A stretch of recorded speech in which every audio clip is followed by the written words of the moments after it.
اور آپ فلسطین کے حق میں دیکھ لیں، پاکستان میں یہاں اس کو جھنڈا نہیں اٹھانے دیا جاتا، کبھی اس کے حق میں کوئی مظاہرہ نہیں ہونے دیا گیا۔ اسی طرح ایران کی جنگ میں بھی امریکن ایمبیسی کے باہر جو احتجاج ہو وہ آپ کو یاد ہو، سیدھی گولیاں چلائی گئیں، ایران چلے جاؤ، ایران پسند ہے جیسے نعرے شروع ہوئے، ایران کی مذمت ہوتی رہی۔ یہ ڈونلڈ ٹرمپ جب انہیں ثالثی میں لے کر آیا، اور اس کے پیچھے بھی بڑی اصل وجوہات ہیں، وہ میں آپ کو تفصیل بتا دیکھیں۔ ڈونلڈ ٹرمپ نے ایران پر جو حملہ کیا اسرائیل کے ساتھ مل کے 2 ایٹمی طاقتوں میں، اب دیکھ لیں کہ اس جنگ کے بعد دونوں ممالک کے حالات خراب ہو گئے ہیں سیاسی اعتبار سے۔ ٹرمپ امریکہ میں ایمرجنسی لگانے پر تیار ہے، وہاں کی حکومت اس کے خلاف ہے، مڈ ٹرم الیکشن ہار ہے، اسرائیل میں نتن یاہو کی کرپشن کے عبرتناک سزاؤں کے معاملات بن رہے ہیں، عرب دنیا ایران کے ساتھ جا کے دفاعی معاہدے کری۔ اس کی وجہ ایران کی 3000 سالہ تاریخ ہے، یہ ایک پورا ریکارڈ موجود ہے۔ جس عظیم سلطنت نے ان پر حملہ کیا، قبضہ کیا، فتح کرنے کی کوشش کی، وہ سلطنت ٹکڑوں میں بٹی۔ اسکندر اعظم ایک عظیم سلطنت تھی، سن 330 قبل مسیح میں دیکھیں، رومن، بزنطینی، عثمانی خلافت، منگول، تیمور لنگ، 1941 میں بلکہ جنگ عظیم میں برطانیہ اور سوویت یونین عظیم سلطنتیں تھیں، یہ قبضہ کرنے، فتح کرنے کے برقرار رکھنا، مطلب یہ شرازے ان کے بکھر گئے۔ اس کے بعد یا تو ایران کی ثقافت میں ضم ہوئے یا ختم ہوئے، یہ اس کا محل وقوع 9 بڑی طاقتیں میں آپ کو بتا رہا ہوں۔ یہ 1978 میں جو امام خمینی کا اسلامی انقلاب تھا، اس کے بعد ایران پر فتح کرنا بڑا ناممکن کام تھا، جس نے کوشش کی اس کا حال آپ دیکھ لیں۔ اب دیکھیں یہاں جنگ کے بعد میں تھوڑی سی تمیز ضرور باندھوں گا کہ پاکستان کی تاریخ آپ کو بتانا چاہیے۔ پاکستان کی ایک تاریخ ہے کہ جہاں بھی امریکہ کو مشکل کا سامنا کرنا پڑے، چاہے جنگی معاملات میں فوج بھیجنی پڑے، شانہ بشانہ ان کے لڑکے چاہے مسلمانوں کے خلاف ہوں فتوحات، یا جب یہ جنگ ہار جائیں تو انہیں ایک محفوظ راستہ دیا جائے، بیانیہ دیا جائے، چاہے سفارتکاری کے لیے کندھا پیش کرے، اس کے بدلے میں صرف ایک ہی چیز مانگی جاتی ہے، اقتدار کے کچھ سال بس۔ آپ دیکھ لیں فوجی جرنیلوں نے کبھی پاکستان کو کوئی خاص فائدہ نہیں دیا، ورنہ 1965 سے پہلے پاکستان جرمنی کو قرضہ دینے والا ملک تھا، آج $1 ارب کی پوری دنیا میں بھیک مانگ رہا ہوتا، ملک ملک گھوم رہے ہوتے، آدھی سے زیادہ پاکستان کی آبادی کیا خط غربت سے نیچے جا چکی ہوتی۔ 4 سال میں دیکھیں 50 سال کی سرمایہ کاری 50 سال پیچھے چلی جا چکی تھی، کرنسی پاسپورٹ کے یہ حالات ہوتے، عوام ایسے بھوکی ننگی ہوتی۔ 2016 کے لگائے پاور جو پرووائڈرز کے پلانٹ ہیں، جس بندے نے وہ منصوبے بنائے IPP سے، وہ وزیر اعظم بنا ہوتا۔ جو ہڈیاں IPP سے آپ کی نچوڑ ہیں، کیا یہ 10 سال بعد وہ کر سکتے ہیں؟ یہ ایران کی جنگ کی ثالثی کے بعد دعویٰ کیا ہے کہ جی ایران سے ہم سستا تیل لے لیں، یہی اس وقت بیانی ہے۔ اب حکومتی موقف آ رہا ہے کہ جی ہماری تو ریفائنریوں میں ایران کا تیل صاف کرنے کی صلاحیت ہی نہیں۔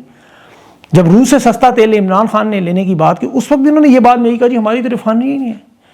ہندوستان بھی تو روس اور ایران سے دونوں سے تیل لے رہا ہے۔ اب بلوچستان میں یہی ایران کا ریفائنڈ تیل سمگل ہو کے ان کی گاڑیوں میں آتا ہے، یہ نہیں، بلوچستان اور کراچی میں استعمال ہو رہا ہے، لیکن یہ کہتے ہیں جی خام تیل ہم نہیں لے سکتے۔ بھائی خام تیل نہیں لے سکتے، ریفائنڈ لے لیں، لیکن سمگلنگ کا ان کا اتنا بڑا نیٹ ورک ہے، یہ کبھی بھی ٹیکسز دے کر حکومت کو، عوام کو فائدہ نہیں دیں گے، سمگلنگ کے ذریعے خود اربوں خربوں روپیہ بلکہ کمائیں گے۔ اپنے پاؤ گوشت کے لیے جو پوری بھینس مارنے کا فارمولہ ہے، یہ ایران کا تیل کبھی نہیں لیں گے۔ ان کے پاس جتنی سفارتی کامیابیاں ہیں، ورنہ وہ تمام کی تمام معاشی کامیابیاں بدلتی ہیں، استحکام آتا۔ یہاں تو 4 سال بعد بھی یہ حالت ہے کہ یہ حکومت بنانے پر مطلب جو جیتنے والا ہے اسے نااہل کر کے مطلب جیلوں میں ڈالنے کے لیے مجبور ہیں۔ یہ کونسلر الیکشن جیتنے کی ان کی اہلیت نہیں ہے، زبردستی طاقت سے جتنی مرضی حکومت بظاہر بنا لیں، عوامی حکومت نہیں بنا سکتے۔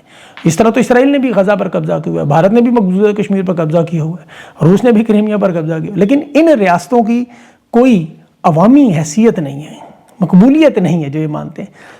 یہ جو ثالثی کے دعوے روز آپ سنتے ہیں نا، جو کہتے ہیں نا کہ دنیا میں شہباز شریف کی حکومت دعویٰ کرتے ہیں جی ہم عالمی سطح پر ایک بااثر ملک بن کے، آپ ایک پوسٹ مارٹم کریں بیٹھ کے کبھی، 25 کروڑ کی آبادی کا 5واں بڑا ملک ہے، کیا اثر و رسوخ رکھتے ہیں؟ فیلڈ مارشل کی حکومت ہوئی 4-5 ڈکٹیٹرز کا مغلوبہ ہے اس وقت، بھائی چارہ ایران کے ساتھ، وفاداری امریکہ کے ساتھ، مقابلہ بھارت کے ساتھ، اور دشمنی پاکستان کی عوام میں۔ یہ ساری صورتحال میں اب کامیابی کیسے ہو سکتی ہے؟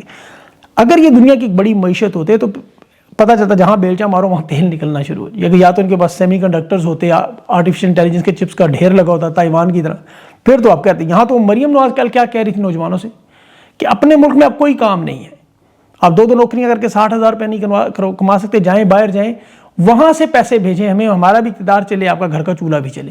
یہ دنیا کا واحد ملک ہے جو برین ڈرین کو پروڈکٹ سمجھ کے استعمال کر رہے ہیں، کیونکہ ان کے دامن میں سوائے ڈونلڈ ٹرمپ کی حمایت کے علاوہ اور کچھ بھی نہیں ہے، کچھ بھی نہیں ہے۔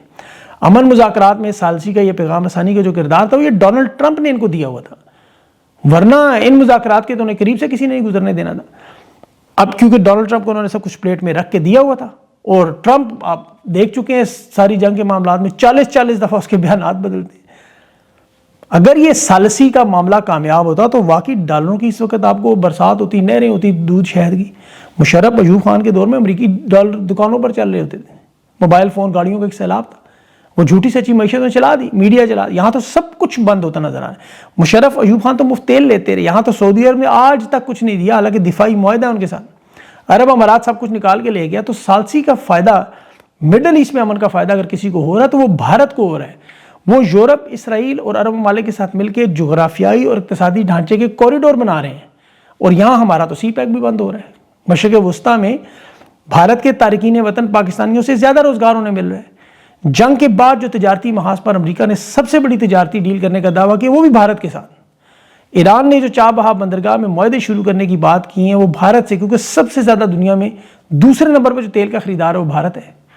اور پھر وہاں سرمایہ کاری کی وجہ محفوظ سرمایہ کاری، عدلیہ آزاد ہے، امن و امان کے حالات ہیں، تجارتی طاقت وہ ہیں، جمہوری طاقت وہ ہیں، جو پاکستان کے بالکل ہی یہاں حالات الٹ ہیں. یہاں بھی کچھ لوگوں نے مجھے پیغام بھیجے، دیکھیں جی خان کی حکومت ہوتی یہ نہ ہوتا جو فیلڈ مارشل نے کیا. یہ بات بالکل درست ہے. کسی حد تک پاکستان کا کوئی سیاستدان امریکہ کے لیے، ٹرمپ کے لیے ایسی خدمت نہیں کر سکتا تھا، اور اس کی میں آپ کو وجوہات بھی بتاؤں. لیکن کبھی آپ نے یہ سوچا کہ اگر یہ فیلڈ مارشل پاکستان میں نہ ہوتے، ایران میں ہوتے تو کیا ہوتا؟ یہ جو جنگ ہوئی ہے یہ ہوتی، سپریم لیڈر علی خامنہئی شہید ہوتے؟ بالکل نہ ہوتے. وہ جیل میں قید تنہائی میں ہوتے، ان کے خاندان کی خواتین شہید نہ ہوتی. وہ اس وقت بشرا بی بی کی طرح کسی کی آنکھیں نکال دی ہوتی، کسی سے ڈاکٹر چھین لیے گئے ہوتے، کسی کی ذاتی کردار کشی ہو رہی ہوتی، کسی کی عدت میں نکاح کے کیسز بن رہے ہوتے ہیں. یہ جو ایران کا صدر پاکستان میں دیکھا آپ نے، وہ ملک بدر ہو چکا ہوتا، وہ غدار ڈکلیئر ہو چکا تھا، اس کی سائفر پہ حکومت گرا دی جاتی، اس پہ 350-400 مقدمات بنے ہوتے اگر یہ وہاں. لیکن یہ چونکہ پاکستان میں ہے، پاکستان میں بلا شرکت طاقت کے تمام مراکز کنٹرول ان کے پاس، تو کسی کی مخالفت کی ضرورت نہیں ہے. کسی سیاستدان کے لیے ممکن نہیں ہے کہ وہ سیاسی جماعت تو سوچ نہیں سکتی. یہاں تو آپ کو پتہ ہے، انٹرنیشنل دنیا کو پتہ ہے کہ 7 لاکھ کی فوج کے بلا شرکت مالکی ہیں، ایٹمی ہتھیاروں پہ کنٹرول ان کا ہے، 25 کروڑ لوگوں کے ملک کا فیصلہ کرنے روایت شخص ہیں. تو یہ 300-400 کی پارلیمنٹ میں جا کے کیا پوچھیں کہ جس کی کسی کی سوچ آزاد ہوگی، کسی کی فکر ہوگی، کوئی سیاسی جماعت ہوگی، ایک ہی شخص سے کیوں ڈیل نہ کریں؟ دنیا پاگل ہے. عمران خان ہوتا تو یہی ہوتا، وہ پارلیمنٹ میں لے جاتا. لوگ جس طرح فیٹف میں اپنے ملک کی گرے لسٹ کو بلیک لسٹ میں پیپلز پارٹی چھوڑ کے چلی گئی.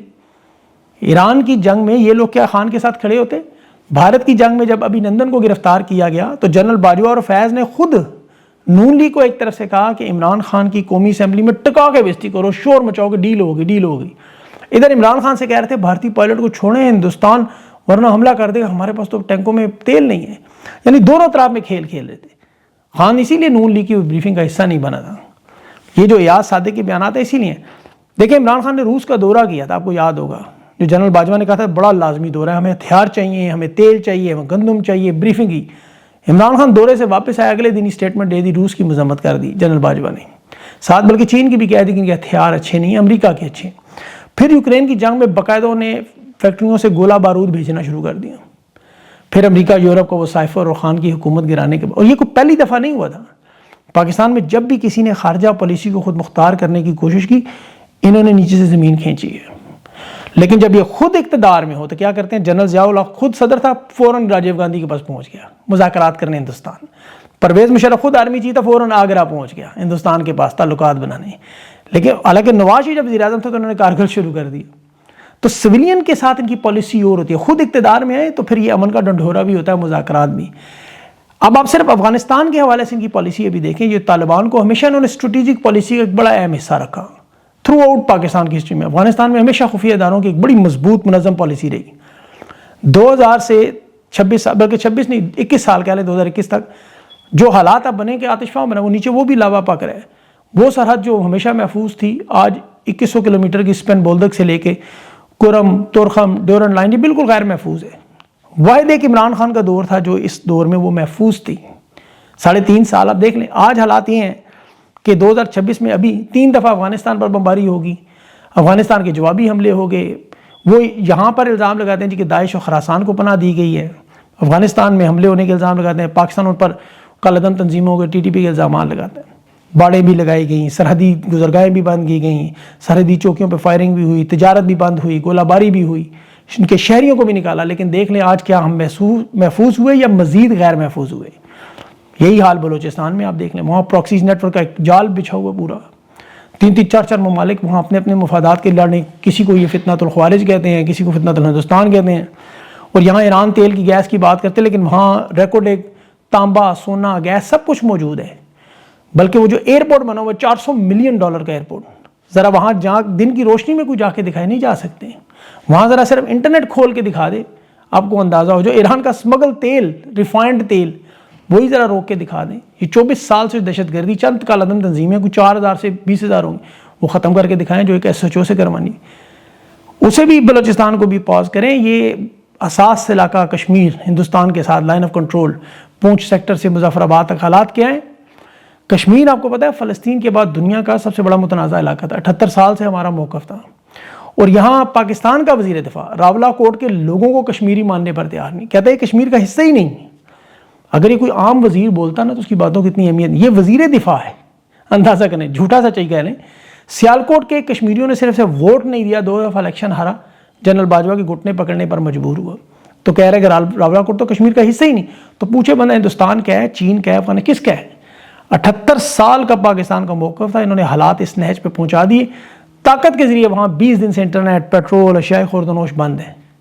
وہ جو بچپن میں ہم خبریں مقبوضہ کشمیر کے بارے میں سنتے تھے، آج آزاد کشمیر کے بارے میں سنتے دل دکھتا ہے۔ ڈاکٹر محرم بلوچ نے یہ بلوچ لوگوں کے وسائل چھیننے پر کشمیریوں کو جو باتیں کی تھی، بالکل وہی ہو رہی ہیں۔ اب اس ساری صورتحال میں خان کی ملاقات کا معاملہ دیکھیں، ایک طرف تو اسٹیبلشمنٹ دعوے کر رہی ہے کہ عمران خان کی جو ملاقات ہے بشرا بی بی کی بیرسٹر سیف کے ساتھ متوقع ہے، یہ ان کے مین سٹریم میڈیا پہ خبریں بھی اب بلکہ چل پڑی ہوں گی۔ بیرسٹر سیف کے ساتھ چونکہ گنڈا پور کی بڑی قریبی معاملات ہیں، تو ملاقات کا مطلب یہی ہے کہ سہیل آفریدی کی حکومت ختم کرنے کا پیغام، یعنی طریقہ صاحب میں تقسیم آ جائے گی، بیرسٹر سیف کا عین ممکنہ ملاقات ہو، پیغام آئے سہیل آفریدی ٹھیک نہیں کر اس کو فارغ کریں، طریقہ صاحب میں 2 حصے بٹ جائیں گے۔ اب دیکھیں یہاں چونکہ اس بیرسٹر صاحب کے پیغامات کو عوام نے تو نہیں مانا جب تک بہنوں سے خان کی ملاقات نہ ہو۔ بیرسٹر گوہر نے ویسے اس کی تردید کی ہے کہ میرے ساتھ تو کوئی ایسا پیغام نہیں، لیکن ان کی بھی بات اب کوئی نہیں مانتا۔ اب بیرسٹر سیف کی ملاقات کے بعد سب سے بڑا خطرہ ہے سہیل آفریدی کی حکومت کو، یاد رکھیں۔ اب اسی لیے یہ ہو سکتا ہے بیرسٹر صاحب کی آج یا کل ملاقات کروا دیں، یا ہوگی، وہ عین ممکن ہے۔ سہیل آفریدی پر اب دباؤ بڑھے گا، بہت زیادہ بڑھے گا۔ یہ 5 دن ہیں ان کے جون کے، اگر اس دوران عمران خان سے ملاقات نہیں کرائی جاتی تو بجٹ آپ کو پتہ ہے تسلیم کرنے کے معاملے کے علاوہ انہیں لانگ مارچ اور ملک کی کال دینی پڑے گی، اس کے علاوہ ان کے اس کو حل نہیں رہے گا۔ اس وقت جو اسٹیبلشمنٹ کی دیکھیں، تمام حامی جماعتیں ہیں، جو گواہان ہیں 9 مئی سمیت، وہ اب کھل کے کہہ رہے ہیں، شہباز شریف کے اعتراف کے بعد ایک نیا طوفان شروع ہوا ہے کہ تمام کے تمام لوگ کہہ رہے ہیں کہ یہ سارا معاملہ جو ہے یہ کس طرح بنایا گیا، 9 مئی کس طرح ایک فالس فلیگ آپریشن، یہ سارے گواہ سامنے آ رہے ہیں۔ تو ظاہر ہے اس میں لوگ تو ہل گئے ہیں کہ یار معاملات بہتر نہیں ہو رہے ملک کے۔ تو اب تحریک انصاف کے پاس تو اب دیکھیں ملک گیر احتجاج کے علاوہ اور کوئی آپشن رہے گی نہیں، اب ان کے ساتھ جڑنے والے لوگ بہت سارے ہو جائیں گے، یہ بھی ہے۔ اب آخر میں وینزویلا کی بڑی ایک خبر آپ نے دیکھا ہے، وہ بڑی خطرناک شدت کا زلزلہ، 2 بلکہ ہیں، 7.2 اور 7.5 ہے ریکٹر اسکیل پر، اس میں 1 لاکھ سے زیادہ لوگوں کی جاں بحق ہونے کی اطلاعات ہیں، ہزاروں مکانات مہدم ہو چکے ہیں، وہاں لوگ ملبے کے نیچے، بڑا افسوسناک معاملہ ہے۔ اس کے علاوہ بھی کچھ اور بھی بڑی اہم چیزیں ہیں، لیکن وہ اگلے ویلاگ میں آپ کے سامنے رکھوں گا، ویڈیو لمبی ہو جاتی ہے۔ اپنا خیال رکھیں، مجھے اجازت دیں، اللہ حافظ۔